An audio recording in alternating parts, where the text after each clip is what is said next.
Avec Minispot, j'apprends tellement de choses. Avec Minispot, j'apprends tellement de choses. J'espère que mon Seigneur sera satisfait de moi. J'espère que mon Seigneur sera satisfait de moi. Alhamdulillah, Alhamdulillah, Alhamdulillah, Alhamdulillah. Que l'islam et mon iman soient de plus en plus forts afin d'être auprès d'Allah. Voici le véritable trésor. Assalamu alaikum wa rahmatullah wa barakatuh les enfants. Nous sommes donc à la partie 9 de l'histoire du prophète Youssouf alayhi salam. Tout au long de l'histoire, tous les personnages changent, sauf le personnage de Youssouf alayhi salam, qui reste donc sur ses positions. Au puits, il est ferme et invoque Allah azza wa jal. Dans la maison d'Al-Aziz, il est attaché à Allah azza wa jal. En prison, il invoque Allah azza wa jal. En étant en poste de pouvoir, comme Al-Aziz en Égypte, il se montre généreux envers les autres. Sa personnalité est toujours la même. Son extrême dévouement l'a poussé à se rappeler, étant à l'âge de la trentaine, la personne qu'il avait accueillie quand il avait 12 ans. Passons maintenant au verset 24 de la sourate Youssouf. Et elle le désira. Et il l'aurait désiré n'eût été ce qu'il vit comme preuve évidente de son Seigneur. Ainsi, nous avons agi pour écarter de lui le mal et la turpitude. Il était certes un de nos serviteurs élus. Est-ce que la preuve évidente est quelque chose de spécifique au prophète Youssouf alayhi salam, ou une preuve qui peut se manifester à quiconque d'autre?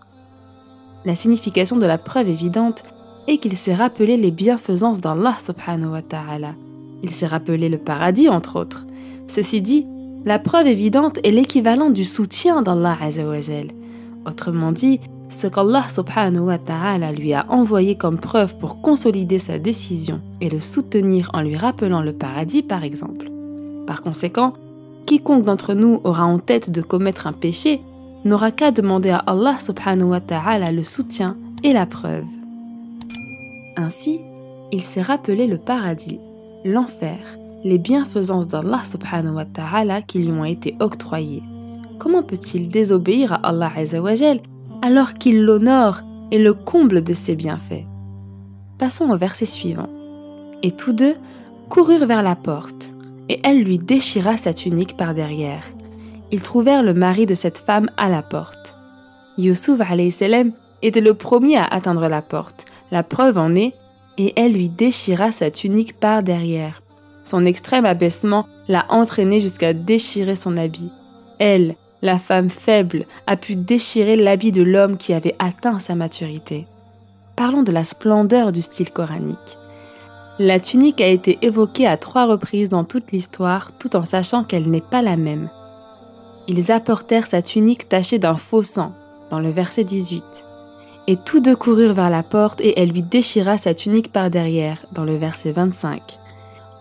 Et dans le verset 93, emportez ma tunique que voici, et appliquez-la sur le visage de mon père, il recouvrera aussitôt la vue.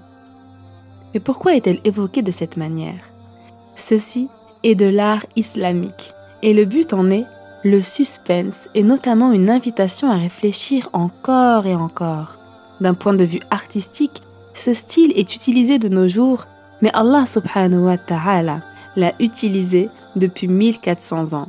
Notons que l'art en lui-même n'est pas une transgression, il est au contraire licite. La preuve en est qu'Allah azza wa jal raconte les meilleurs récits. Allah subhanahu wa ta'ala a même accordé de l'importance aux différentes portées du récit. Ces événements, ces personnages, son tissage au point que vous trouverez que l'art et la narration dans le Coran est un art sublime, subhanallah.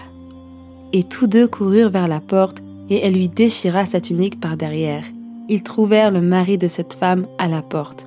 Ils ont donc couru et notre maître Youssouf alayhi salam a essayé toutes les portes jusqu'à la dernière, là où elle lui déchira sa tunique par derrière. En ouvrant la dernière porte, son maître était là. Son maître veut dire Al-Aziz. C'est le titre équivalent au premier ministre. Les anciens Égyptiens avaient l'habitude de valoriser le mari et de le considérer comme le maître. Ceci est la fin de la 9e partie de l'histoire du prophète Youssouf alayhi salam. On se retrouve Inch'Allah dans le prochain épisode. En attendant, prenez soin de vous les enfants et de vos parents et à très prochainement, Inch'Allah.